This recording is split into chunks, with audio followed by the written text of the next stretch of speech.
All right, good morning, everyone. I'm probably gonna have to go back and fix the mic in a bit, but thanks for coming out. My name's Ann Van Linden. I work here at Center on Halsted. Welcome to our last iteration of the Lavender University Speaker Series. We've had a really great first year with some wonderful speakers, and I'm really excited to introduce Timothy to wrap us out with a wonderful talk about the past and work in the presence of gay and civil rights here in Chicago. So Timothy is a professor at Rutgers, and he's coming to us today with some before Hollywood Press research that he's been doing. So I'm really excited to hear more, and he's going to be having a book out about such topics. So we're looking forward to seeing that come as well too. So please join me in welcoming Timothy Stewart-Winter. Thanks. I'll go fix the mic levels too. Okay, great, thanks. Hi everyone, good morning. Can everyone hear me? No. Can you hear me now? Okay. Welcome. It's a great pleasure to be here, and thank you for bearing with us during some minor technical difficulties that we've had. But we think they're solved now. So I'm just going to let you know when to advance to the next slide. Cool. Too loud. Let's see. How's this? All right. In the second half of the 20th century, in America's largest cities, gays and lesbians launched a struggle to end police harassment, win protection from being fired for being gay, and elect openly gay public officials. Unprecedented numbers of emigres from smaller cities, towns, and rural areas joined urban gay communities. Gays and lesbians in US cities went from being pariahs to being an important voting bloc in local elections. And if we could have the next slide, that would be great. The historian Nancy McLean has recently argued that not only did the African American civil rights movement begin a process that shifted the very axis of politics in the United States, but further, that it's only by bringing other groups into the picture that the remarkable features of modern Black politics emerge clearly. Historians often say that other social movements drew on the template created by the Black freedom struggle, but they less often analyze how that process unfolded on the ground in particular local settings. And that's what I'm going to do here in my talk today. Even more than most dimensions of modern US political culture and citizenship, the political history of sexuality looks different when we place urban politics at the center of analysis. While the federal government legitimized the minority rights revolution in the 1960s, it was big city municipal government that later expanded its scope. Gays and lesbians' empowerment depended upon, and indeed exemplified, the distinctive qualities of urban politics in the post-civil rights period, where liberal politicians gained power and cobbled together multiracial coalitions in the face of the nationwide conservative resurgence after the 1970s. The gay movement took from the Black freedom struggle not only inspiration, but also political opportunities to gain visibility and influence at the municipal level as Black and white liberals broke urban machines and rejected customary forms of privilege and deference. By the 1990s, in municipalities like Chicago, where politicians had only recently sought political advantage from raiding gay bars during local election campaigns, and the sheriff of Cook County, Richard Ogilvie, certainly took advantage of this particularly devastating raid on Louis' Fun Lounge out on Mannheim Road 50 years ago this month, actually, in April of 1964. The largest and best publicized gay bar raid of Chicago, in Chicago history. By the 1990s, politicians came to pursue gay and lesbian voters aggressively as a potential voting bloc. Today, America's largest cities, even in so-called red states, all have openly gay elected officials and anti-discrimination laws that cover gays and lesbians, and a growing number cover transgender citizens as well. In the year 2000, for the first time, a majority of Americans lived in places where it was illegal to fire someone for being gay, despite the lack of progress at the federal level. And while states and municipalities lack the enforcement powers of the Justice Department, America's largest cities, where African Americans gained a measure of political control unprecedented since Reconstruction, were the first jurisdictions in the United States to pass gay rights laws between the 1970s and the 1990s. Gay activists since the 1950s borrowed from the playbook of African American activists who increasingly challenged police brutality through protests and lawsuits. And that's the first of three kind of particular forms of politics that the gay movement drew from the Black freedom struggle that I'm going to talk about today. Police raids on gay bars brought about petition drives in the 1960s, direct action protests in the late 1970s, and in a couple of cases, civil damages in the 1980s, awarded by juries to plaintiffs who pursued legal action against the city of Chicago. Now, the second theme I'm going to talk about is the fact that as more gay people came out and realized they had no recourse if they were fired for being gay, they again turned to the civil rights model developed by African Americans to seek legislation to protect them, to expand the anti-discrimination apparatus of the state. And the third theme that I want to highlight is the use of voter registration, which is not a policy issue, but a tactic for securing progress in the, when other means fail. Journalistic accounts and popular representations of gay empowerment have mostly focused on municipal government in the coastal gay meccas in New York or San Francisco, those magnets that have drawn gays and lesbians from across the country. But urban gay politics was not a recipe that was tested in New York and San Francisco and then transmitted to the provinces, to the places like the Midwest. And instead, I argue that gay politics in Chicago drew on local frames, events, and demographic shifts. And among its critical turning points were the crisis at the Democratic National Convention here in 1968 and the election of Harold Washington as the city's first Black mayor in 1983.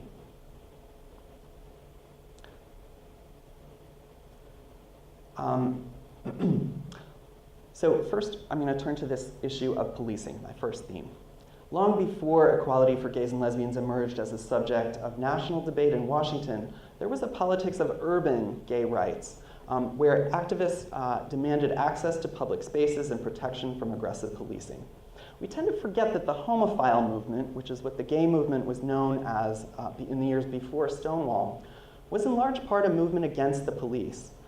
That's one way that it was similar to the gay liberation movement of 1969 to 1973, and a way in which both homophile and gay lib activism might be called more radical, actually, than the nationally cohesive gay movement that developed only after the mid-1970s. Could I have the next slide, please? Chicago became the birthplace of American gay activism when Henry Gerber gathered a tiny group of comrades into the Society for Human Rights in the mid-1920s. And today, the building in Old Town, where Gerber's apartment was located, is marked by this plaque, thanks to the city's Landmarks Commission. But it wasn't really until the 1950s that a gay movement began in the US. And as I mentioned, they called it the homophile movement. Out of a desire to take the sex out of homosexual. The idea was that it would be more palatable if the word sex weren't right there in the middle of it. The homophile movement began in Los Angeles and San Francisco and spread first to Chicago with the founding in 1954 of a chapter of the Mattachine Society here in the nation's great inland metropolis. Could I have the next slide? And then I left a blank one there. So one more. Perfect. Thank you. Chicago has been known from the turn of the 20th century for hog butchering, and from the interwar period for Al Capone's gang and the downtown skyline. In the decades after World War II, after his election in 1955, Chicago was increasingly symbolized by Mayor Richard J. Daley, particularly after he was seen as the kingmaker in the exceedingly close 1960 presidential election. Daley's machine was known for its elaborate patronage system, which supplied some 30,000 jobs to the city's spatially cohesive Polish, Irish, Italian, and German-American communities. The Tribune wrote in Daley's obituary, he prided himself on being a family man in a city of family men. And you can see that he made use of his large brood of children in the 1955 mayoral campaign and thereafter. Chicago officials in the Daley era, the first Daley era, adhered to Roman Catholic morality. Chicago is the most Catholic big city in the US. For example, the city successfully defended its strict regime of movie censorship all the way to the US Supreme Court in a landmark 1961 case.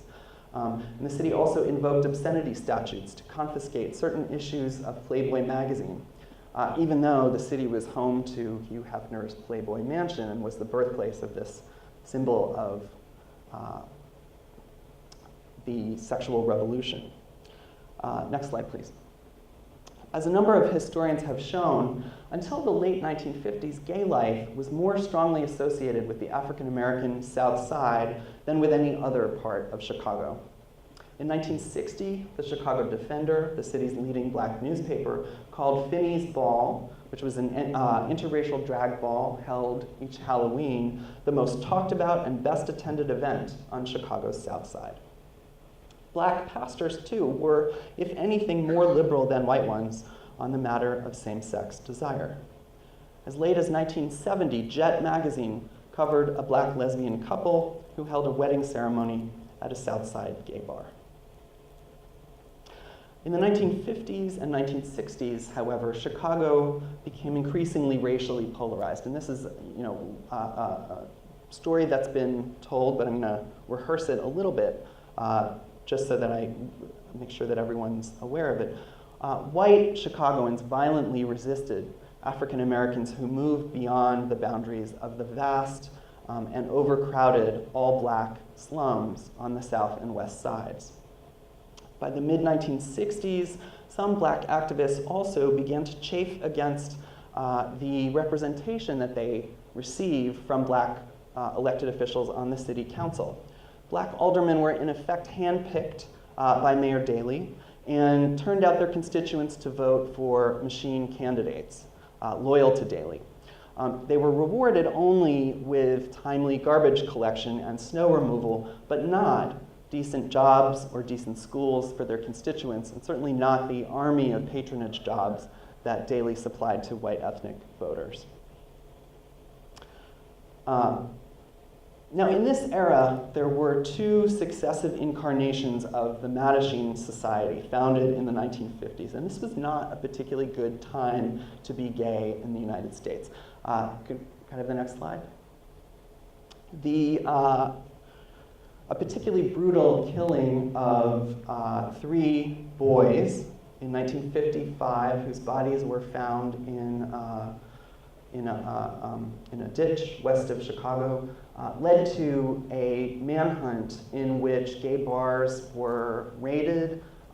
Men who had been charged with homosexual offenses, for example, with disorderly conduct, were rounded up by the police. Sometimes their names were given to newspapers, even if no charges were filed against them. The civil liberties of gays and lesbians were particularly viciously violated in the late 1950s. Gay men were likeliest to be arrested for dancing together in bars or from really being present in an establishment. Lesbians more often were likely to face arrest if they challenged the city's sartorial laws, which stipulated that women had to wear clothing appropriate to their sex.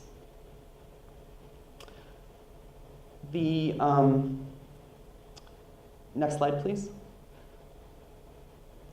So the two incarnations of the Mattachine Society that were founded in the 1950s here in Chicago, by the standards of today, were relatively timid. But they did publish in 1957 this pamphlet. I think you can kind of make it out, Your Legal Rights, which was written by Pearl Hart, who was a radical woman lawyer who had defended immigrants, communists, prostitutes, and others since earning her law degree in the 1930s. This was an era when, for a woman to be a criminal lawyer was an extraordinary thing, and Pearl Hart was an extraordinary lawyer.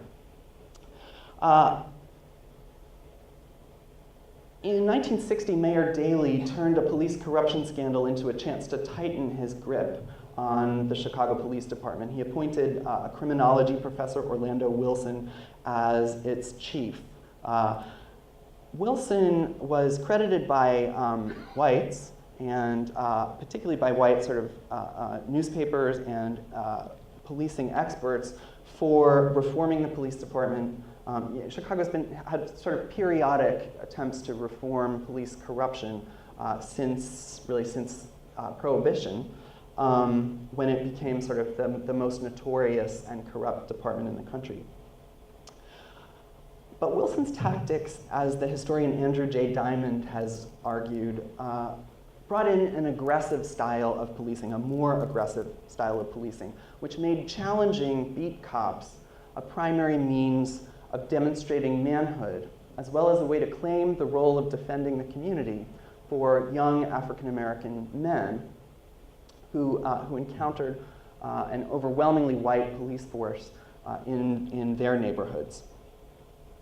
White gays and lesbians, too, grew more fearful of police activity in the face of what was really a new war on gay nightlife. In the 1960s, the gay enclave that had grown up alongside the Bohemian and Beatnik district, known as Old Town, expanded northward and became more visible, even though residents and visitors alike were subjected to intense police harassment. In 1962, Illinois became the first state in the country to repeal its sodomy law, thus legalizing homosexual acts conducted in private between consenting adults. But Chicago's war on vice, and homosexual socializing was considered vice in this era, relied not on sodomy laws, but on catch-all legal charges like disorderly conduct. And ironically, it escalated over the course of the 1960s, even after the state sodomy law was repealed. Mayor Daley pushed through the state legislature a bill that gave him the power to keep a bar or nightclub padlocked while its owners appealed the revocation of their liquor license. And this had the effect of sort of strangling those who were in the best position to fight back against his war on gay nightlife. Homophile groups in this era required their members to use pseudonyms.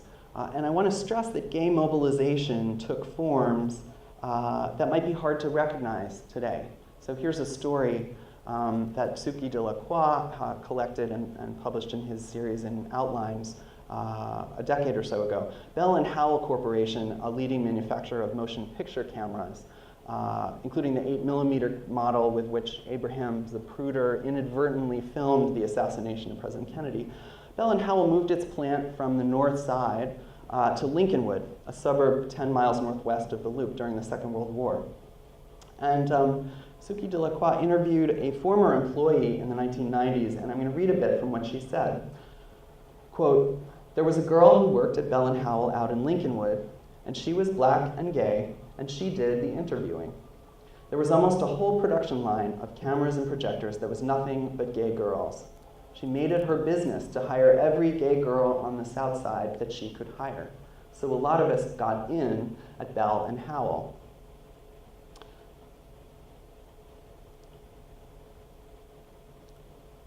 The civil rights era introduced a sort of politics of respectability that marginalized black gays and lesbians to some extent.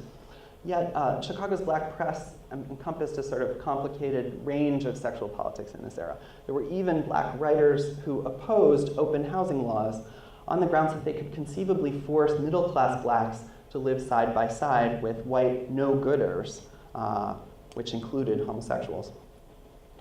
When Martin Luther King Jr. moved to Chicago in 1966, and actually, if you could go 2 slides forward, and launched a confrontation with Daley over open housing and the persistence of slums, the liberal Chicago Daily News ran a front-page story on gay life in Chicago that claimed that in the North Side's Lakeview district, residents in expensive apartments talk about the homosexual move-in the way some white neighborhoods decry Negroes.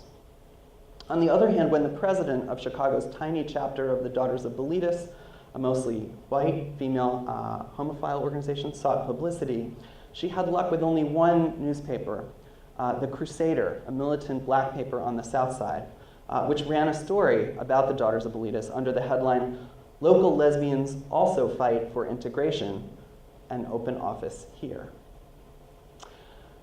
What's important to understand about this pre-Stonewall homophile movement is that gay activists viewed police with far more suspicion than, for example, doctors and lawyers. Now, partly this reflected class bias, but in addition, middle-class gays and lesbians had far more negative associations to the police than similarly situated heterosexuals were likely to do. I also want to note that women homophile activists were, perhaps not surprisingly, much less likely than men to work in the professions or in well-paying jobs, and the DOB chapter in Chicago was made up mostly of working-class women. In 1965, a new and more militant homophile group was founded, partly in response to the massive raid on Louis' Fun Lounge in April of 1964. Over the course of the late 1960s, Mattachine Midwest members shared atrocity stories about the police at their meetings. One newsletter in 1966 said, "Read the homophile press, talk to just about any fellow in any gay bar, and you'll find whining complaints about police brutality and society's savagery." Mattachine Midwest took a public stand against a proposed stop and frisk law in 1966, which was a midterm election year in which Republicans tried to leverage street crime as an issue to oppose Democrats and President Johnson. And leaders met with vice squad officials for the first time that year, leaders of Mattachine Midwest, although they didn't get anywhere at that point. Jim Bradford, president of Mattachine, that was his pseudonym, wrote in the newsletter, "As children, we were told that the policeman was there to protect and help us. To the homosexual citizen, such thoughts are pure nonsense." Next slide, please.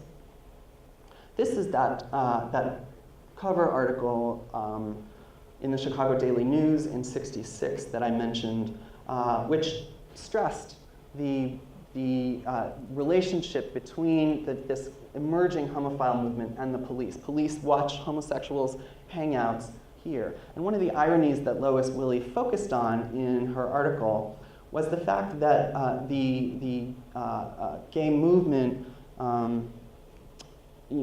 here in Chicago seemed to face increasing rather than decreasing police harassment after 1962 when the sodomy law was repealed. In 1967, the owner of one gay bar recounted a recent police raid to a sociologist who came to Chicago to study gay life here. And he said, they do things big in Chicago. The interviewer was struck by the fact that this man's bar had been raided the night before, and 8 plainclothes police officers had gone into the bar and sat and ordered some drinks and waited till they witnessed, illegal activity, specifically men holding hands or dancing or touching, which immediately made the entire establishment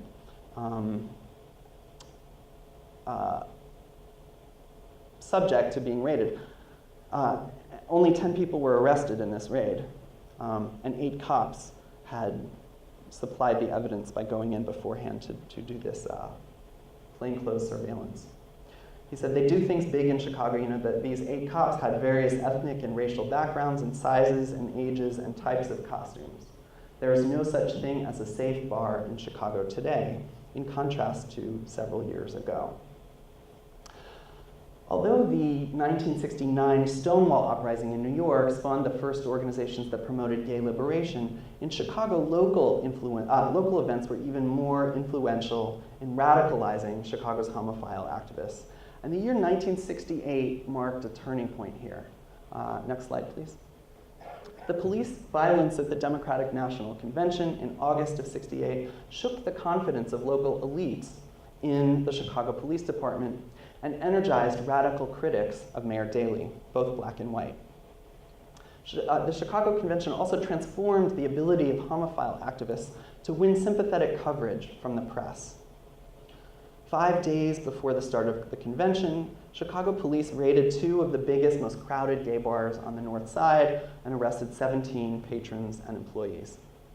The Chicago newspapers, interestingly, didn't cover the bar closures at all, but a Los Angeles Times reporter included in an article that focused on increased police surveillance in black neighborhoods, included the fact that in the North Side's tawdry mecca of the homosexual set, many of the bars displayed signs saying that they were closed for 2 weeks for redecoration. Next slide, please.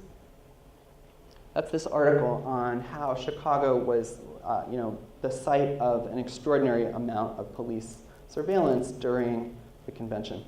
In response to these bar raids, outraged members of Mattachine Midwest solicited support from demonstrators gathered in Lincoln and Grant Parks and urged them to sign a petition complaining that every election or convention or major public event seemed to lead to a crackdown on gay gathering places in Chicago. In the following weeks and months, members of Mattachine Midwest focused like a laser beam on the Chicago Police Department. They attended the courtroom hearings of those who were arrested. They printed thousands of copies of a new pamphlet called Your Rights If Arrested. And over the next year, that year between Chicago's, the '68 Democratic Convention in August of '68 and Stonewall, the groundswell of participation in radical movements and the growing influence of Black Power gave gay activists new openings and new ideas. They organized a bar patrol to monitor and challenge trumped-up police allegations. Bill Kelly, who was one of the officers of Mattachine Midwest, attended a conference on police brutality at the U of C Law School and compared notes with those who attended that conference about the ways that disorderly conduct and other catch-all charges were used both against blacks and gays, white gays and lesbians. Another turning point that really pushed the gay movement toward a critical stance toward the police was in December 1969, when 2 Illinois Black Panther Party leaders were shot and killed in a pre-dawn raid on their West Side apartments by officers working for the Cook County State's Attorney. Mattachine Midwest leaders attended a tour of the apartment in the days afterward and issued a statement siding with those who challenged the police account of what happened in the raid. 2 days before Christmas, Chicago's most widely read newspaper columnist, Irv Kupcinet, wrote, "The Black Panthers are getting support from a surprising source, the Mattachine Midwest, a society for homosexuals." The Panther Raid, as it came to be called, enraged black and white liberals and radicals who channeled their anger into a new organization in 1970 called the Alliance to End Repression. And this group investigated and challenged police spying, not only on the Panthers, but also on other radical groups. Mattachine Midwest became a formal member of the Alliance to End Repression, which sued the city, and after more than a decade won a court ruling in 1985 that shut down the police department's so-called Red Squad. In 1968, there were approximately 500 Chicago police officers who were assigned to the Red Squad, whose job it was to monitor dissent, in effect. So in an era when many white Chicagoans were drawn to a new politics of law and order, this is the Nixon era, right? white gay activists instead found themselves among those who were suspicious of it. Next slide, please. This is a photo, one of a number of photos that Margaret Olin, who teaches in the art school at Yale, she took a whole bunch of these pictures that she recently sort of unearthed at a gay pride rally that was held in Grant Park in April of 1970. So this is just 8 months after Stonewall, and it's before the first gay pride march in Chicago, which was held on the first anniversary of Stonewall. And as you can see, police entrapment was a crucial issue. Police entrapment of gay men in parks, in so-called tea rooms, in Grant Park, in Lincoln Park, where police officers would proposition gay men and then arrest them if they, well, sometimes even if they didn't agree to a sexual encounter. That became a crucial issue, along with the right to dance in gay bars.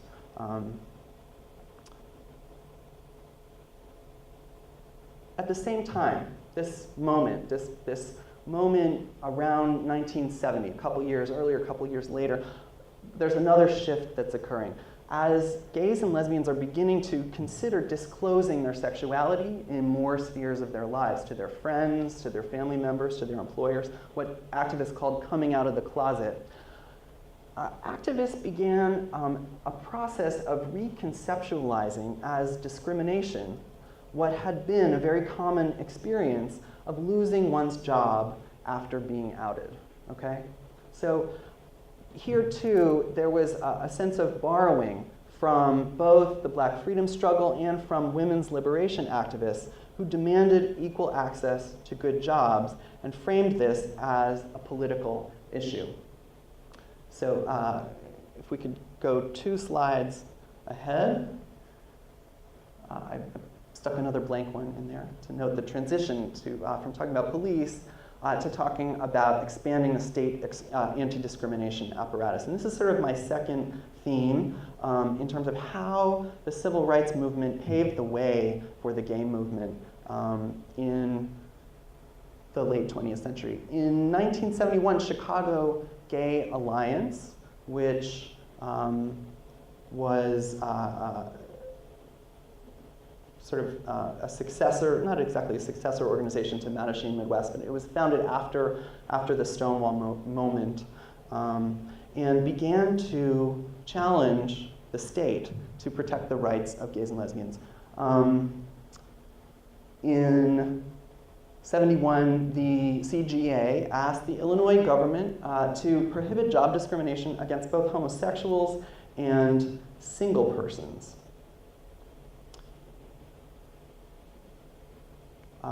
Next slide, please.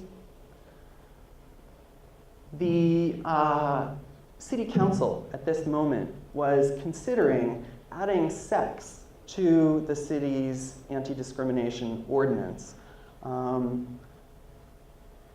but rejected gay activists' proposal to add sexual orientation. This is in 1972, so it's less than a decade after President Johnson signed the Civil Rights Act of 1964, which prohibited job discrimination on a federal level. And that really sort of opened up the possibility of extending this protection, which the Black activists had first demanded, to other groups as well.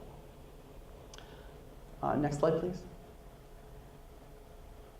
In 1972, CGA asked the State Fair Employment Practices Committee. The state FEPCs were set up in the 1960s, well, actually beginning earlier, but were given teeth in the 1960s to monitor police harassment and, to monitor civil rights enforcement. CGA asked the FEPC to ban job discrimination by companies with state contracts. That didn't go anywhere, but nonetheless, this idea was beginning to be circulated. Next slide. In 1975, Alderman Cliff Kelly who was a straight alderman from the 20th Ward on the South Side, introduced two bills, one banning job and housing discrimination based on sexual orientation, and another repealing the sartorial law that required men and women to wear clothing appropriate to their sex. Actually, he first introduced the bill in 1973. This image on the left is from when he reintroduced it. It didn't pass. 2 years later, and he won publicity in both the black and gay press for that proposal. Interestingly, in a majority white city council, a majority black group of aldermen served as Cliff Kelly's co-sponsors. And he repeatedly introduced the gay rights bill over the remainder of the 1970s. In 1974, the Alliance to End Repression, that anti-police group that I mentioned earlier, launched a gay rights task force, which became the main sort of lobbying vehicle for Cliff Kelly's ordinance. White gay activists on the North Side couldn't vote for Cliff Kelly, but in 1975 they held a fundraiser for his re-election campaign at a gay disco on the North Side, which was the first gay fundraiser held in Chicago. I'm going to jump ahead to talk briefly about the late 1970s. One more slide. Police harassment of gay bars continued into the late 70s, but it dropped off significantly, in large part because of police reform. There was a series of exposés of police corruption, police soliciting bribes from bar owners and bartenders, and also just from people they were picking up for traffic violations on the street. And this was an era of reform when new movements in the Democratic Party tried to lay claim to the process by which party platforms were decided. Black activists and feminists challenged the Democratic Party, and actually particularly challenged Mayor Daley, who was increasingly seen as kind of a relic of an older style of politics that was rooted in sort of his Catholic parish, vision of what party politics should look like. And by the time Jane Byrne became mayor, although she did not push the gay rights ordinance, she did speak out after a particularly after activists were outraged by a raid in 1979, and she said the police shouldn't be doing this. They should be focusing on other things, on attacking crime rather than on attacking gays and lesbians. Next slide.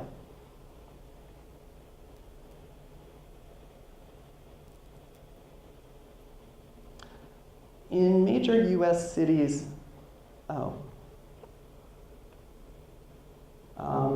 okay, sorry. This slide is about the Gays Joining Watch on Chicago Police Department, the Alliance to End Repression, this multiracial effort to rein in police excesses. As you can see, as late as '77, the police is really the focus of a majority of the concern of gay activists in Chicago. A gay raids police, Chicago is better than most places, which it indubitably was. And this period, the 15 years after Stonewall, the 1970s and early 80s, saw not only the establishment of gay pride parades as annual rituals, but also a dramatic curtailment of police entrapment of gay men in public places, and also routine police raids on gay establishments. It's also a period in which African American politicians won unprecedented power at the municipal level, including the mayor's office in many large cities, including Chicago. As this process was going on, gay migration to cities, what Kath Weston has called the Great Gay Migration, represented an important countervailing trend to white flight. As urban gay communities swelled with newly out and newly arrived gay people, their need for government protection from employment discrimination helped produce something of a realignment in their politics, at least the politics of some white folks who happened to be gay, pulling them toward the political left. Next slide, please. There's really no city that exemplifies the transformation of Democratic Party politics, which is what big city municipal politics was in the urban north, than Chicago. The political empowerment of gays and lesbians in City Hall took place in the 1980s when Harold Washington became mayor, but it had its roots in the 1970s. A few gay men and women began in small numbers to run for office as openly gay candidates. No openly gay candidate would win a primary or general election in Chicago until the 1990s, but Michael Bergeron's short-lived campaign for Democratic Party delegate to the 1972 convention paved the way for a total of 6 men. I'm sorry, I said men and women, but it's actually only men, 4 white and 2 black, who ran for elective office in the decade and a half after Bergeron tried in 72. In 83, Harold Washington won the mayoral election by under 50,000 votes out of nearly 1,300,000 cast. He eked out an upset victory as a result of 2 things: massive voter registration and turnout among African Americans, and also the division of the white vote between the incumbent, Jane and State's Attorney Richard M. Daley, the son of the city's legendary late political boss. Now in Chicago, winning the party primary had been, since the early years of the New Deal, tantamount to winning the mayor's office. But in 1983, after Harold Washington won the Democratic primary, much of the city's Democratic establishment abandoned the nominee of their own party. And many of them instead endorsed Bernard Epton, a little-known Republican candidate whose campaign adopted the slogan, "Vote for Epton before it's too late." So this launched a period. You can see Newsweek covered Chicago's ugly election in that 83 campaign. And the 1980s was a moment when Chicago's racial polarization was really on display and was covered in the national media, became a national story more than ever before. To be sure, Martin Luther King Jr. had drawn attention to northern white racism when he came to Chicago in the mid-60s. King even declared that whites from Mississippi should come to Chicago to learn how to hate. But once Harold Washington was in office, he faced opposition that was really unprecedented in its scale and vituperativeness. And the North Side lakefront wards where white gay voters were concentrated were also swing wards in the battle for control of the city council between Washington and the white majority that opposed his every move. It was kind of a political massive resistance, if you will. Washington was blocked on almost every front by hostility from white city council members during his first 3 years in office, which the newspapers took to calling council wars. Nonetheless, Washington took important steps to signal his support for equality for gays and lesbians. Most often, he couched his support in terms of his broader support for civil rights. So for example, in the last couple months of his life, he endorsed the Second Gay March on Washington in 1987 and called it consistent with the historic thrust of struggles for civil rights in this country. So Washington had principled and also practical reasons to support gay rights. His death in November of 1987 dealt a body blow to the hopes for political reform in Chicago, and also to some extent to the challenge to Reagan's budget cuts that for which Washington had been a sort of nationally visible spokesperson. But in the 1980s, other African American civil rights leaders also began to explicitly endorse the cause of gay rights, and to envision gays and lesbians as part of a broader rainbow coalition, often by supporting or passing anti-discrimination ordinances like the one that Washington endorsed but was unable to pass. Jesse Jackson, for example, rallied against President Ronald Reagan's neglect of AIDS and spoke from the podium at that 1987 Gay March on Washington. So the 1980s really saw a flourishing of gay political clubs and participation in the electoral process here in Chicago. The Prairie State Democratic Club was founded, which was allied with the regular Democratic organization, the machine, if you will. The Lesbian and Gay Progressive Democratic Organization linked itself with good government reformers and with progressive positions on racial issues and on US intervention in Latin America as well. Harold Washington perceived white gays and lesbians as whites who might vote for him and for his supporters. This became very apparent as he began to run for re-election in 1987. One reporter wrote, with Chicago's North Lakefront, which contains the city's most visibly active gay community, designated the official battleground in the 1987 mayoral race, the need for politicians to hawk their wares at gay functions became more pronounced. Next slide, please. Here's Washington during his first campaign appearing at a gay political forum in Lakeview, in church, speaking before an audience of 300 people. And Washington was the first mayoral candidate, first Democratic nominee, to speak to an openly gay audience. He told a funny story. He said, I remember back in 1973 when the ERA first came up down in Springfield. The ERA being the Equal Rights Amendment to the Constitution, which was then, feminists were striving to get Illinois to ratify that amendment. Harold Washington said, Henry Hyde came up to me, referring to an arch-conservative legislator from a suburban, west suburban Chicago district. Henry Hyde came up to me, he said, and said, why would you be concerned with the rights of women when blacks haven't got their own rights? I said, Henry, when a person defends his or her own rights, it's just courageous and smart. But when you defend the rights of other people, you ennoble yourself.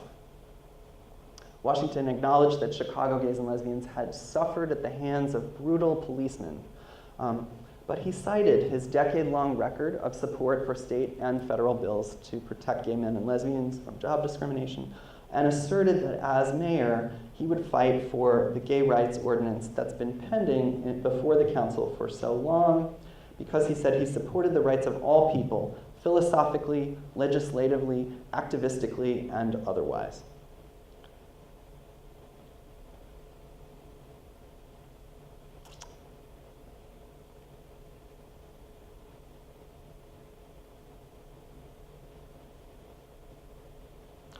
So when Harold was running for re-election, it was partly in an effort to outflank some of the aldermen from the city council's so-called Vrdoliak bloc, from the white anti-Washington bloc. It was partly to outflank them that Washington spoke before gay audiences in 1984, for example. In the 44th and 46th wards, which were lakefront wards with large numbers of gay residents, both aldermen who were supporters of Vrdoliak marched in the Gay Pride Parade in 1984. And so Harold responded by holding a rally for the gay rights ordinance at a dramatic rally in Lincoln Park the following week. Now, there were, to be sure, black as well as white anti-gay activists, during the debate over Chicago's gay rights ordinance. The best known local activist to oppose gay rights was Reverend Hiram Crawford, who was a pastor on the South Side, who saw opposing gay rights as a deeply felt religious duty. He said, "I call it a holy war. It's a satanic deception to say that they're born that way. If they become a political power, Chicago will become another San Francisco, another Sodom and Gomorrah." Crawford became the Illinois president of Jerry Falwell's Moral Majority, and he organized petition drives and rallies against the gay rights ordinance. In 1985, he led a contingent of black fundamentalists to Springfield to lobby against the Illinois gay rights bill. Carol Mosley Brown, who was then a state representative, recalled that Crawford and 6 other pastors came to her office in the Capitol, where she said, "They condemned me to hell and damnation and prayed and preached up and down and said my kid was going to turn out gay." It was a very, very ugly scene. And after the vote, the bill's chief sponsor in Springfield wrote, "Half of black legislators voted against it this time. All of black legislators voted for it last time." But here's the thing. Anti-gay politics had a significantly more powerful and unified institutional base among white than among black Chicagoans. It was intervention by the Roman Catholic Archdiocese that played the pivotal role in defeating gay rights in the 1980s, the first 2 times the ordinance was voted on. You might say that the media portrayed opposition to the gay rights ordinance in blackface, in some sense. And at the same time, I think it's important to recognize that the political designation of the North Side lakefront as the sort of locus of gay politics, this is where gay politics happens, helped to deepen an association between gayness and whiteness that would have seemed strange half a century earlier.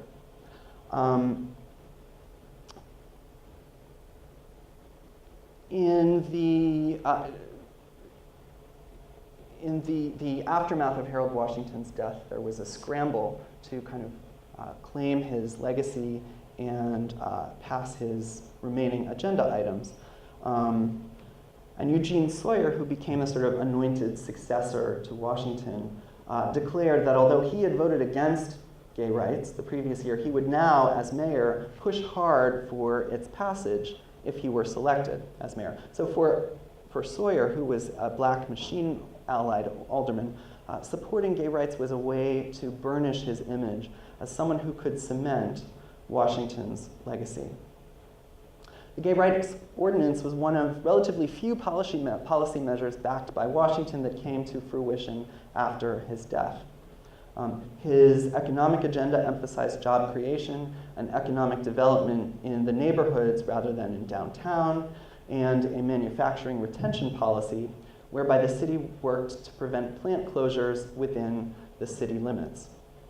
Both of these were quickly abandoned by Mayor Sawyer and then Mayor Richard M. Daley.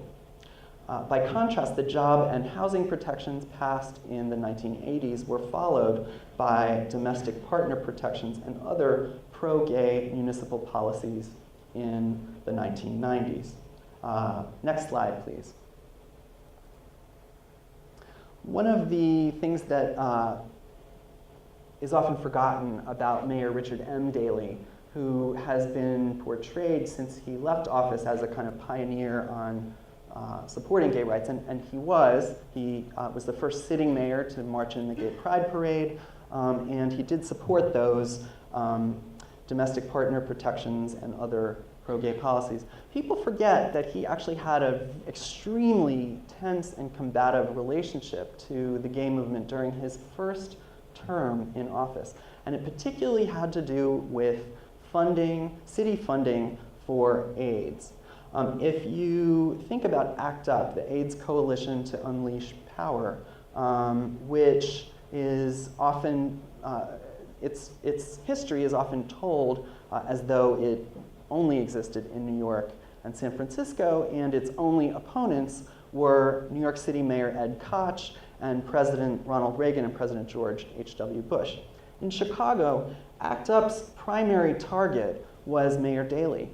because he refused to support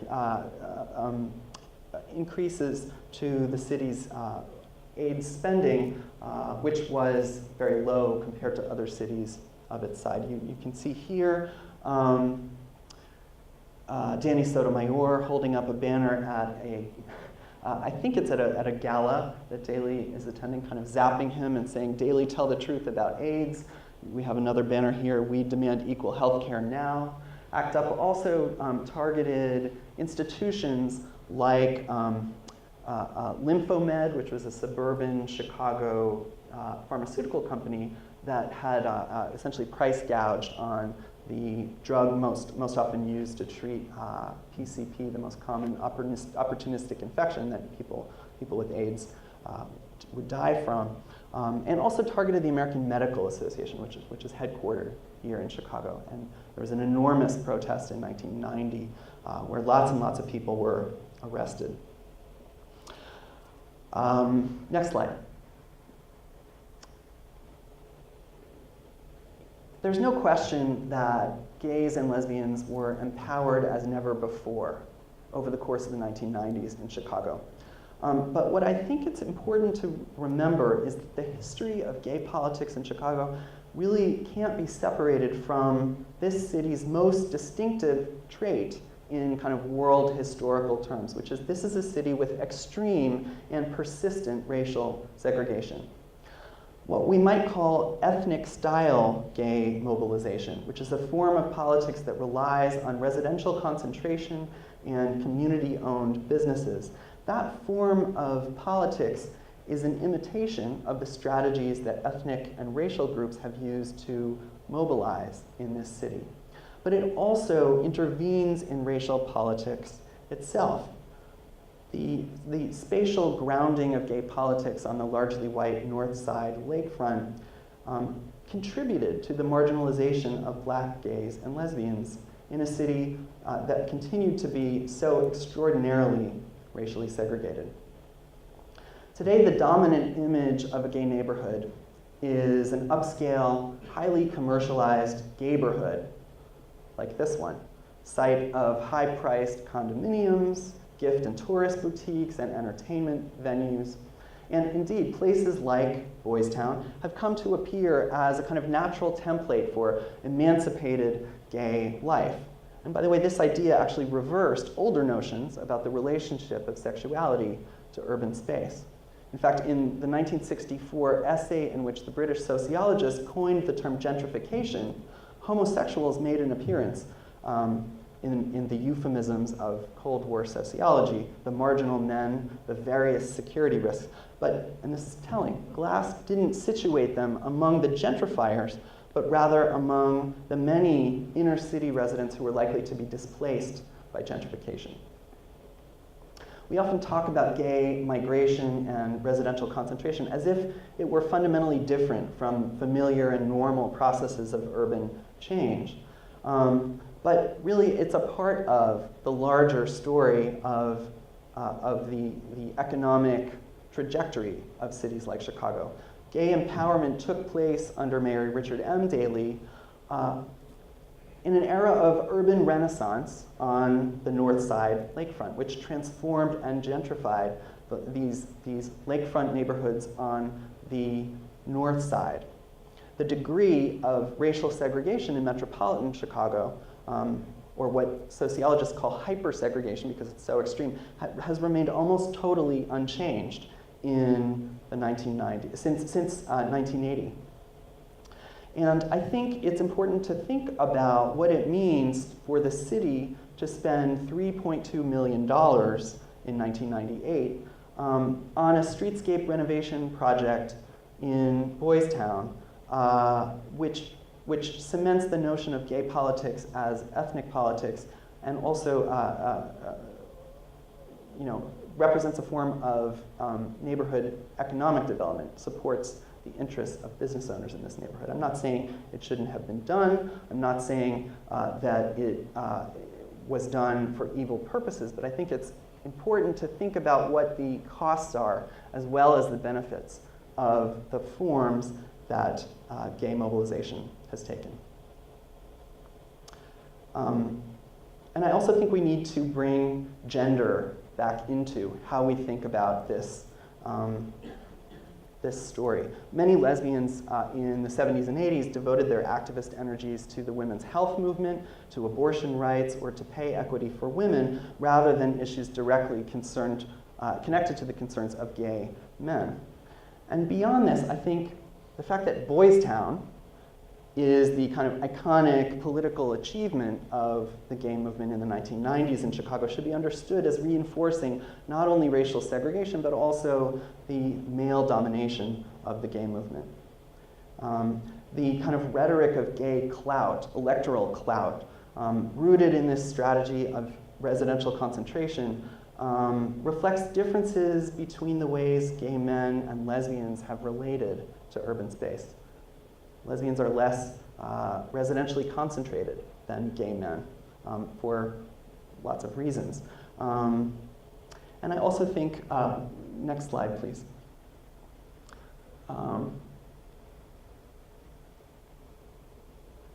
Okay, there are some slight differences between the slides that up there and the ones that I was expecting to show up, so I apologize for that. This is the proud black lesbians and gays marching in the Bud Billiken Parade in 1994, securing, which required the threat of a lawsuit to undertake. Next slide. This is what I wanted to highlight. ACT UP targeted racism in Boys Town, as well as the city's health policies.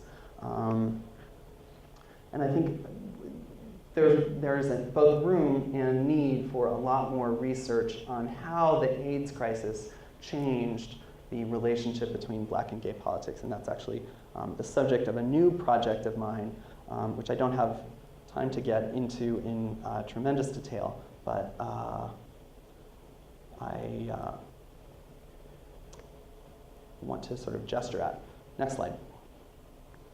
Finally, I want to close by saying the dominant narrative about the relationship between black and gay movements, especially since 2008, has situated black, all the blacks are straight and all the gays are white.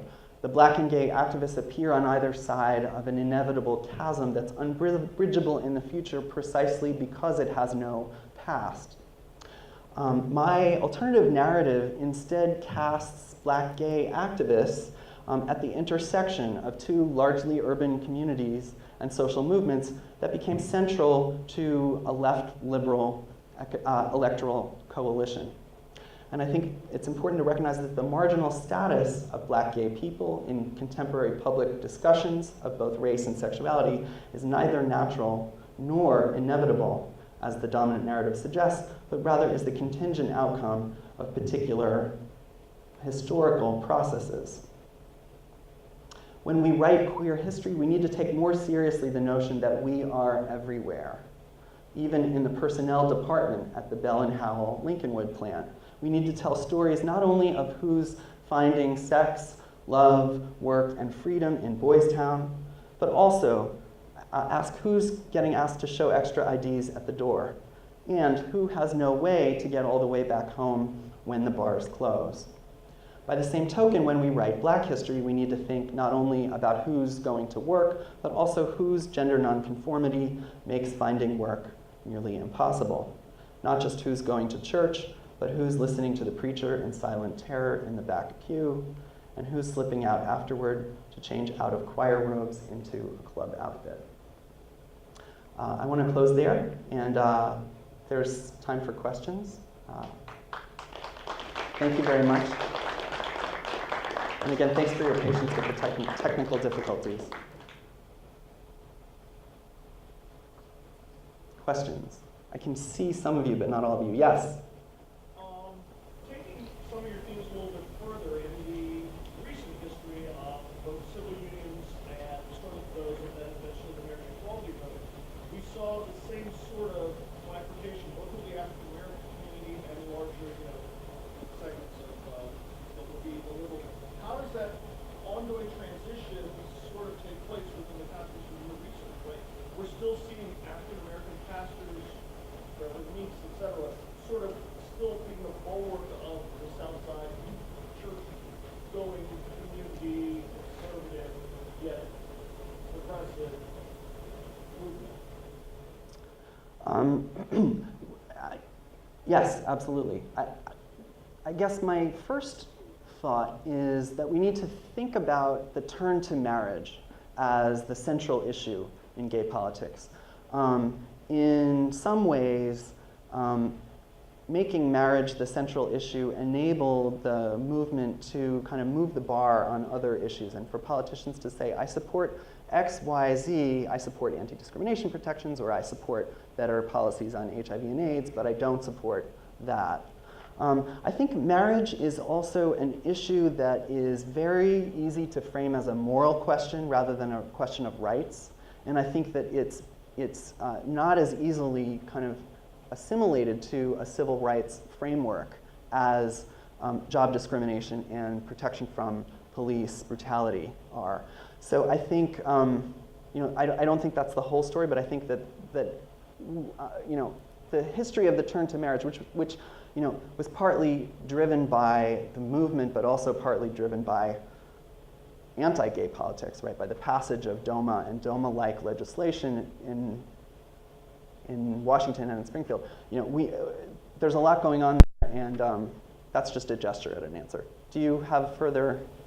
Well, it just seems interesting that, history tends to repeat itself in certain contexts, but also that focus seems to be somewhat marginalized. Once you've won the victories on anti-discrimination, taking a step further, then what's the next, boundary towards inclusion?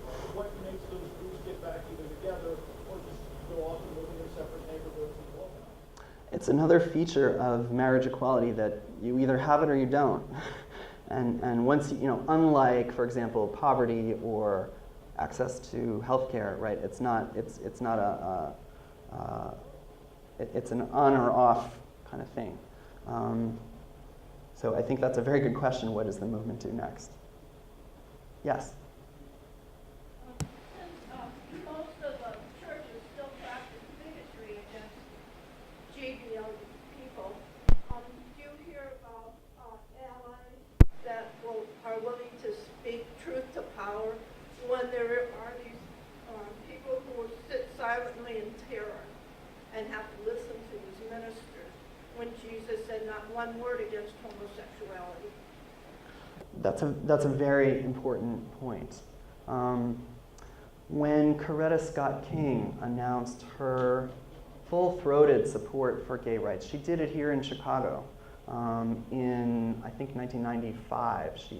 She held a press conference at the Palmer House, flanked by Chicago police officers, and she said, gay rights and gay equality is part of my husband's legacy. There have also been allies in churches, although I think, I do think both AIDS and the turn to marriage have made the recruitment, if you will, of religious allies tricky for gay activists. But yes, we absolutely need to remember and highlight those who have been vocal allies. The Reverend Willie Barrow is a crucial figure in Chicago who testified before the city council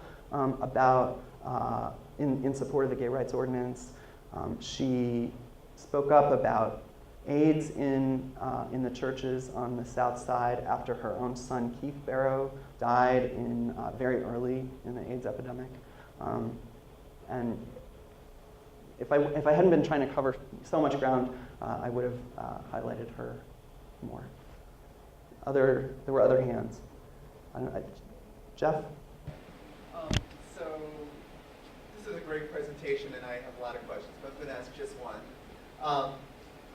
I think you make a great point that they're sort of drawing on the civil rights model here, that the LGBT movement is drawing on a civil rights model, and that part of the history is largely not told. But as a sociologist, I think your history is too simple, and I want to kind of push you on, okay, where's the messiness in this? How much do you see these activists as really consciously drawing on a civil rights model? how much do they see themselves as really engaging with a civil rights community? Where are the voices of pushback? And I guess in my own research, it's just sort of seeing often a disconnect. Even if I could say they're drawing on a civil rights model, they're not talking about that. So I wonder how cohesive is the story, or where are the pushbacks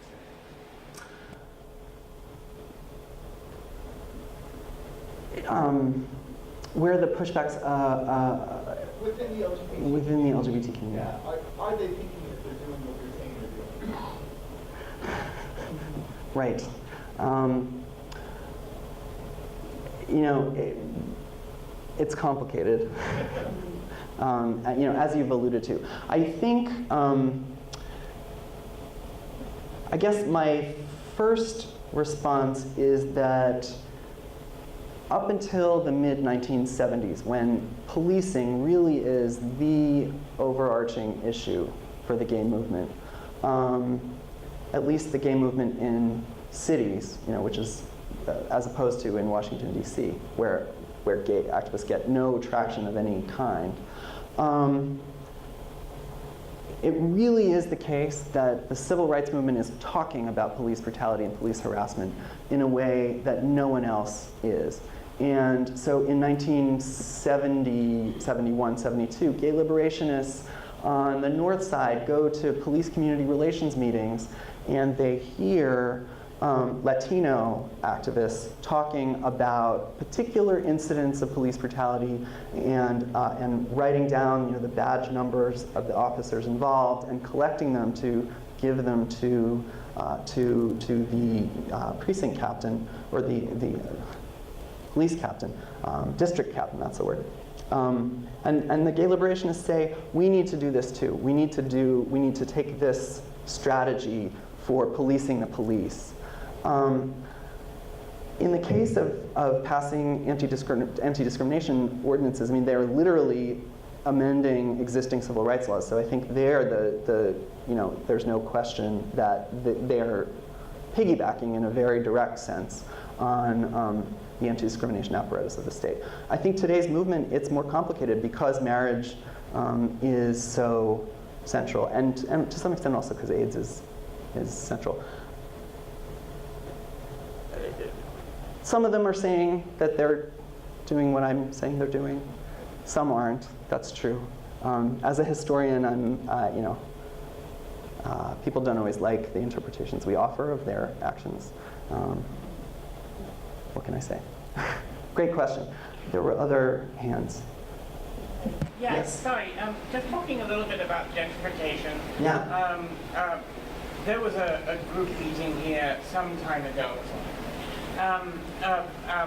Young trans women of color. Mm-hmm. It was to coincide with Janet Mock's visit, I believe. And they were talking a lot about how they no longer felt welcome in Lakeview, that they were feeling like they were being kicked out, they were being told they couldn't hang around in certain areas. I dug a little deeper into it and found out that, you know, there is a sense amongst the community here that lives here that these people are engaged in violent acts that are, you know, troubling to people. I have talked a little bit to some trans women and say, yes, there is some violence that goes on because these young trans women cannot find jobs, and they get angry and they become sex workers and this, that, and they fight each other and they fight other people and they rob and this, that, and the other. So is this the next, when you talk about gentrification, is this the next sort of battleground that's happening in a neighborhood like this when we talk about gender nonconformists? You know, where do you see this going? I think, well, I think actually historically as well, it is people who are gender nonconforming who have borne the brunt of police action, of all kinds of state disciplining of the body in public and in private.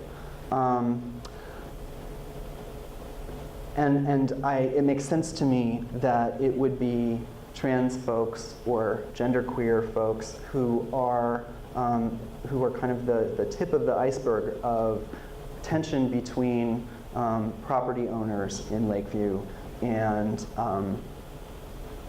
young kids with, you know, who are not property owners.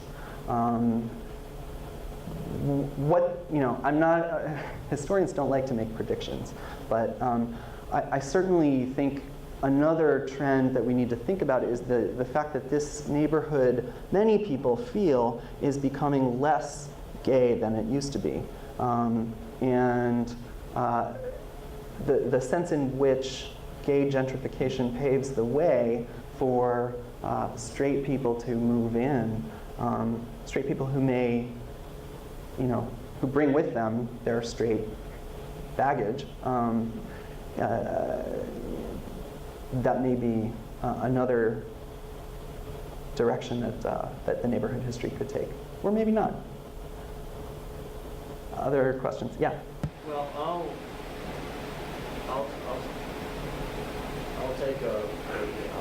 stick out and say, take a chance on saying this, but I think what she's talking about is stuff that a lot of that happened right here at the center, Halsted, and right down there on the side. Talking to the microphone, please. I'm sorry. Oh, there, now I can't hear this. Okay.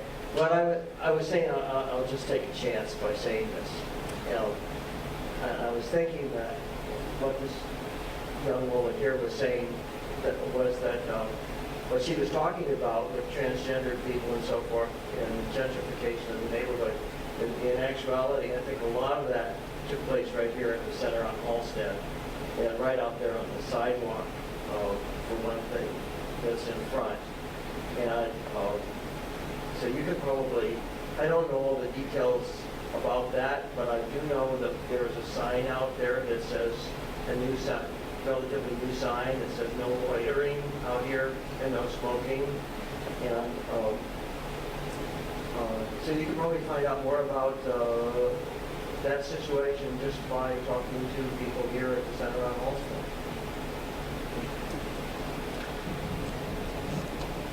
It's a nationwide pattern that youth programming has been a source of conflict in neighborhoods. It's happened in the West Village, it's happened in the Castro, and it's happened here in Boys Town.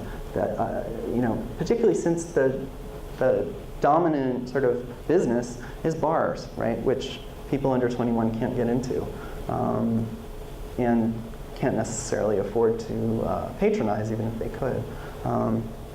It's a complicated issue. Thank you. Yes, in the back.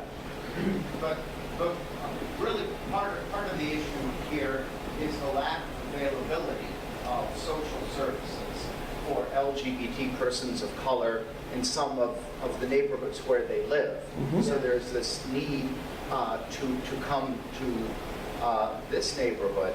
And has there been any kind of discussion about providing more community services for LGBT youth of color in neighborhoods on the south and west sides? There has definitely been discussion, and I am not sure of the current status of that discussion. It's certainly true that the center provides an absolutely crucial resource, and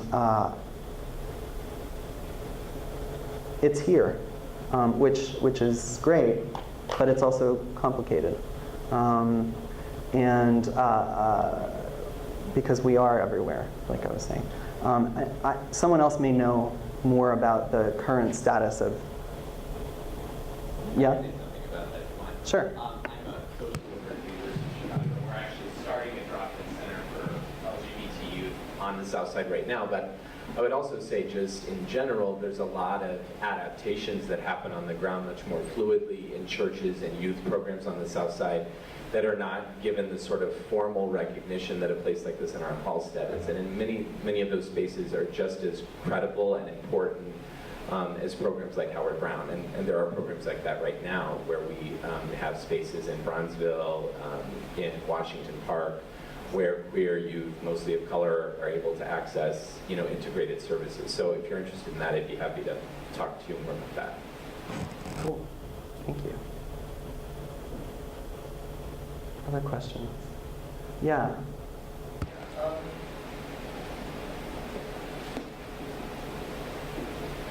I'm not exactly sure what the question is here, but I want to come back to this idea of gentrification connected to the whole marriage issue now. It seems to me that part of what's the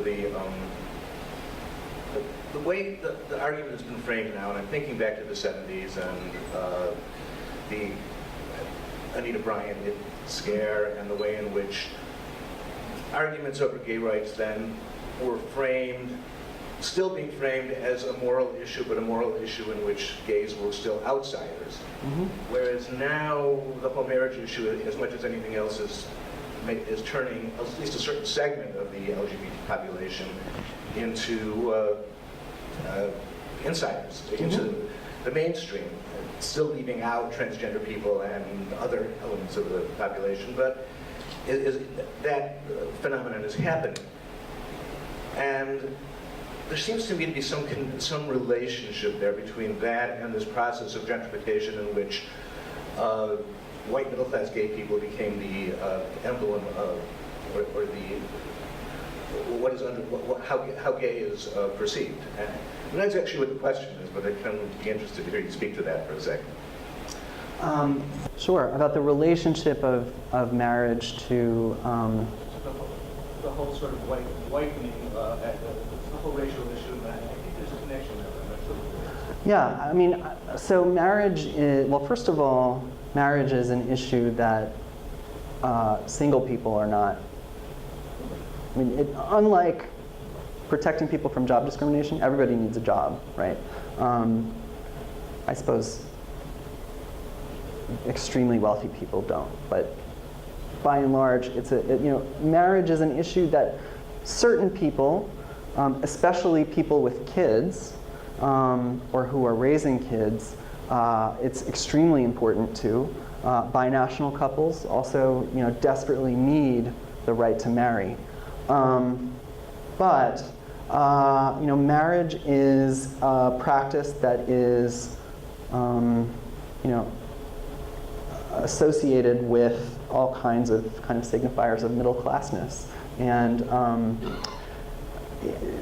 the making married couples the face of the gay movement has enabled the movement to claim words and concepts like love that have been very appealing to the general public and even to politicians to sort of associate themselves with that phrase.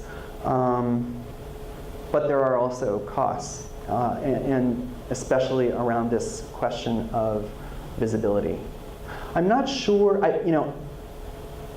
there has continued to be progress on other fronts, even as marriage has become the face of the movement. So more states are passing gender identity non-discrimination protections, for example.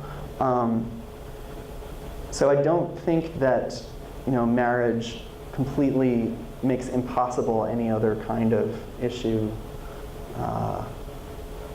but it definitely is the face of my students. When they take my Intro to LGBT Studies course, they want to talk about marriage and they want to know about marriage, first and foremost. Yeah. Question back.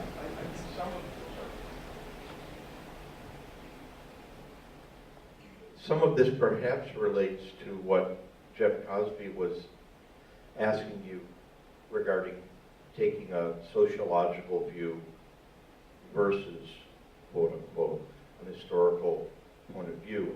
I'm still not exactly sure what would have constituted, quote, pushback, unless such things as those gay leaders who affiliated themselves so strongly with the regular Democratic organization, but the conscious use of civil rights or learning about how to use civil rights terminology and methods was certainly always running through everything that you were talking about. But what you just said at the end of this question, in a way, and this answer does bring things around. Yes, marriage has this very white and whitening point, middle class, upper middle class in terms of some of the poster people for it. And yet, the result is it gets people not just talking about gays, but saying, yeah, what's the point? So there's that way that these things, be they drag queens in front of Stonewall, or people that, you know, this whack New York Times reporter tied herself into, think that, you know, that those things then do have an effect elsewhere, and that's inevitable in a good way, I suppose. The problem still is the transgender, I mean, that, and youth. That seems to be where it's like, it's okay, of course it's okay to be gay if you're a grown-up, you know, whatever that means, and you have a job, and you're, you know, so anyway, just some reflections on some of the back and forth here. Thank you. I absolutely agree that trans inclusion and youth are the issues, problems. Wonderful reflections. Thank you. Yes. Hi, former comrade. Howdy. Couple things I just want to say. I just want to recall during the Jane Byrne years, there was a lot of queers, including gays and lesbians, or pretty much who color who like her, even in this part of town, even after she lost the 83 mayoral race, and even thought that she would have been more aggressive in supporting and getting the gay rights order passed as she was re-elected. That was one thing. And the other thing I want to comment about is I think, you know, although there's a small group of service or organizations in the West Side, they're not, but it's more kind of underground like, and it's not. I don't think it's not very visible, and I think there need to be not just services in the West and South Side, but there need to be places for people to be free and be happy, not just clients and social service agents. Yes. Yes, people need spaces to go and be themselves and not just be clients of social service agencies. Absolutely. I mean, and that speaks to this question of what are the forms of what, you know, could be classified as service provision or could just be classified as feeling at home in a certain kind of place or space. Yeah, that's a whole other kettle of fish. Yes, the Jane Byrne thing, I mean, she was flamboyant. She was also the first woman mayor of a big city. You know, there's a sense that women politicians are likelier to be pro-gay than men politicians. But yeah, Jane Byrne. She attracted a faction of gay activists, particularly those who, you know, saw the machine as the path to political empowerment in that 1983 race. There are a lot of similarities between the 83 mayoral race and the 2007 Democratic presidential primary. Also a lot of differences, but the sort of, not least of which that it was a three-way race. Yeah. I wondered about, thanks for, as far as, I wondered about the role that gay social life, like the emergence of, you know, bars and whatnot, did those become sites where coalition building was happening across race, geography, or was it reflecting the stratification of the city at large? Is that a part of the story? That's a great question. You know, I think some of both is my non-answer. I think that it's certainly queer activists of color have repeatedly, it's come up again and again, the issue of exclusion from gay bars has led, you know, more times than you might think to protests, lawsuits, you know, and certainly talk, people are aware that they are not welcome necessarily everywhere. Places, Club Luray here in Lakeview was closed in the late 80s with the support, and I think to some extent at the behest of Alderman Bernie Hansen, who was seen as a gay ally, but Club Luray attracted a clientele that he didn't want in his ward. Nor did the white bar owners want that. Nor. Bernie was acting on behalf of his constituents. It was his argument. The white bar owners wanted the club gone. Sorry. No, I think it's the white bar owners wanted the club gone as well, is what Andrew Padner is saying. And I think it's aldermen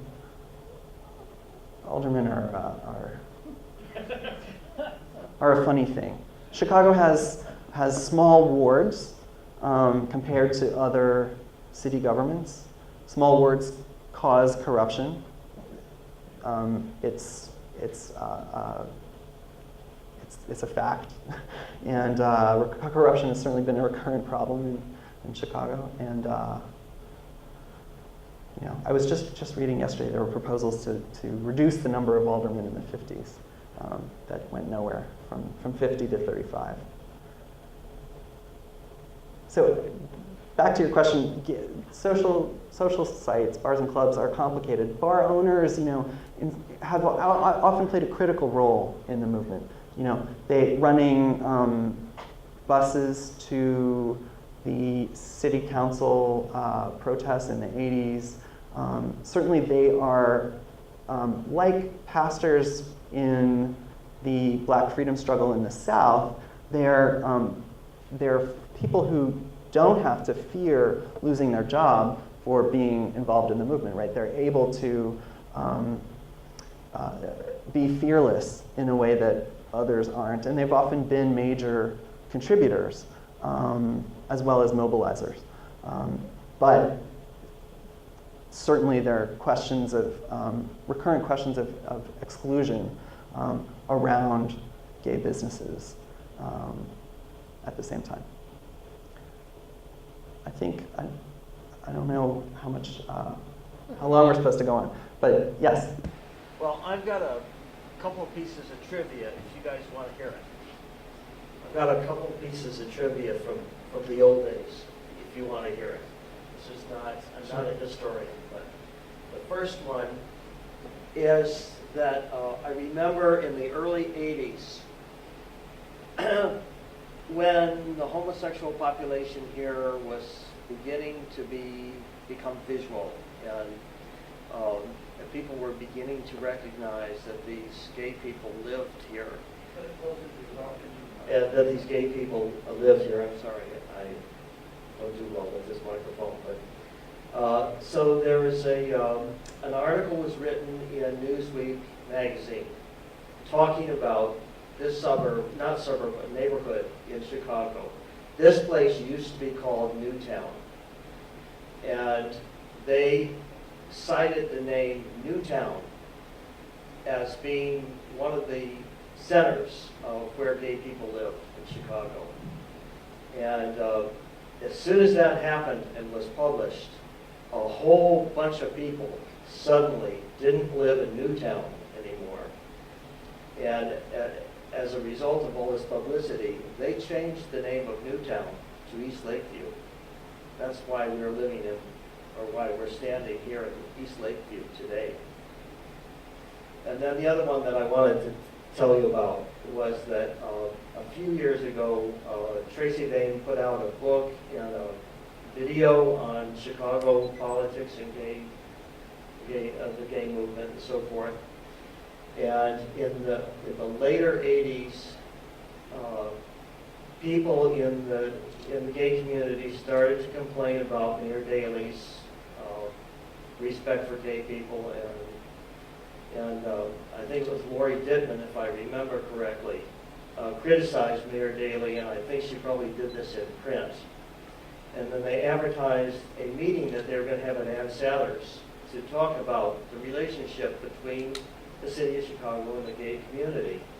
And Mayor Daley heard about this, and he was very upset about it, and he showed up at the meeting, and there's film on this. It's just great to watch. And he walked into Ann Sather's, and he said, no, this is not correct, and I mean, just see him really bristling. This is not, I am not prejudiced against gay people, And then, as a result of this meeting, several weeks later, he made Lori Dittman the liaison between the city of Chicago and the gay community and gave her a position within the city government. And that was our first liaison to the gay community. And one other thing about Mayor Daley was Larry McKeon, who was our first state legislator, died of AIDS finally after 20 years. And I went to his memorial service at Truman College. This was probably 10 years ago now. And so we went up to Truman College in the big lobby there. We had this memorial service. And in the middle of the service, the limousine pulls up outside. There were great big plate glass windows, and the limousine pulled up. And Mayor Daley got out of the car and came in and went up, and they had him come right up on the platform immediately. And he gave a little memorial speech for Larry McKeon. And he actually teared up at that point. And then when he was finished 2 or 3 minute speech, then he got down, went back into the limousine and drove away. That was nice. Okay, that's it. Thank you. Question here? I would just like to say that I applaud you for this, because you're saying something that I've known all along. That's what you did. And that, there are some who say that white females actually benefited more from the civil rights struggle than blacks did. And I say the same thing about that with the gay movement, is that you have accomplished more in 50 years than blacks did in 300 years. That Lavender versus Kansas, the interracial marriage law, was just only removed from the book in 1987. 67, and already gay people have marriage, and I'm one of those who's married as well. And I don't think that it's just for people who have kids. I think one of the tragedies is that when you spend your life with somebody and then their family comes in and takes everything and disinvites you for the services and everything. But I applaud you for what you're doing here. Thank you, that's very nice. The AIDS crisis certainly also pushed the movement towards making marriage an issue for exactly the reason that you're describing, that so many people's families were able to essentially claim their property after their death. Added insult to injury. I see a couple of hands. So I'm curious, how is Chicago unique? I mean, you've mentioned that other cities had similar situations, sort of narratives, but why is Chicago unique, and what is obviously you chose to focus on it, maybe it's because you studied here, but... It's a good question. So in part, I actually think Chicago is typical, in fact more typical than New York and San Francisco, which have had quite particular trajectories with relation to gay rights. Chicago is probably the largest city that is not, perceived as a kind of national gay mecca the way that New York and LA are. I think Chicago has a particular kind of politics that is, legendary, clearly, and you see a kind of brass tacks approach to gaining political power here, perhaps more than in other cities.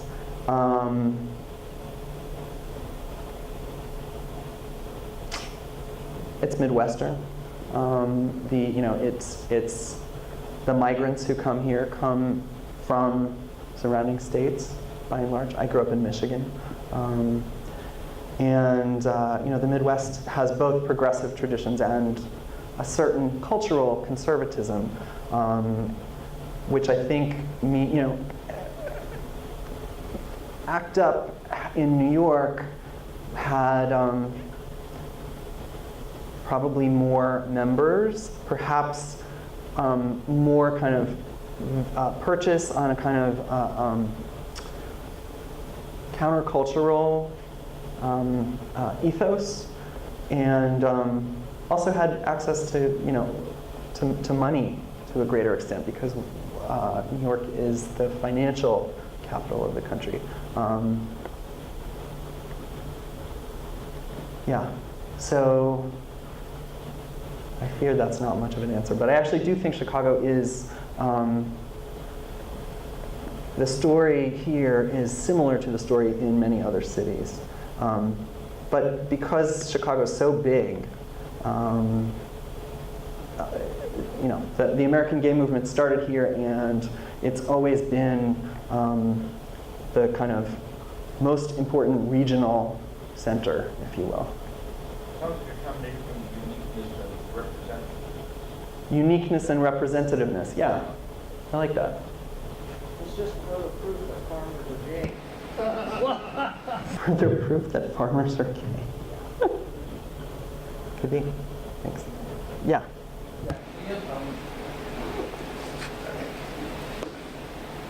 I know we're running low on time, so can you briefly speak to the role of the gay media both in terms of Chicago, in terms of gay politics, and also in terms of racial politics? I know, for example, that Bernita Gray was involved with Lavender Woman, and so there I see a connection there. And I'm just wondering, in general, what you can tell us about that. That's a great question. The gay media, it's difficult to generalize because the gay media has taken such different shapes at different historical moments. Lavender Woman was definitely it was probably the most important lesbian feminist newspaper in the country. And it was a quite racially integrated collective that produced it. It's also, when you read it, it's very funny. Like the stereotype that lesbians don't have a sense of humor just is like totally destroyed by reading that newspaper. I think the gay media has both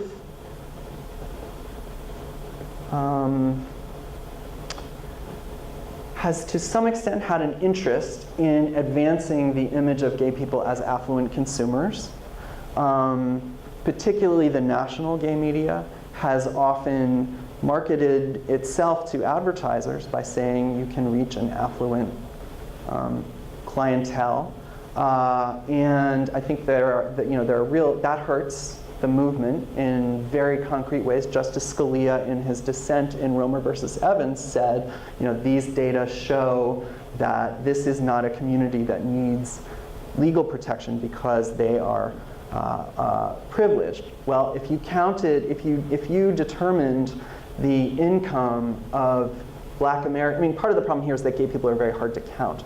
If you determine the income of Black Americans by looking at subscribers to Ebony, subscribers to Ebony have an above the median income on average, right? Which is clearly not a valid way to sort of come up with that question. The gay media is tricky because it caters, it's part of how people find their way into the gay community as well, and always has been. And that is something that's unique about the gay, about LGBT communities, is that they are, not, people don't grow up in queer families. In terms of racial politics, I think it's complicated. It's certainly been helpful in drawing attention to discrimination in gay bars at certain points. That's absolutely the case here in Chicago. I'm trying to think if I have any other thoughts about gay media. But I'm glad you mentioned Lavender Woman. It's really fabulous. Other questions? That's all I have right now, but thank you again for speaking. And thank you. So, if anyone has some Halsted questions, I work here. I'll hang around for a little bit. But thanks again for coming out. Thank you.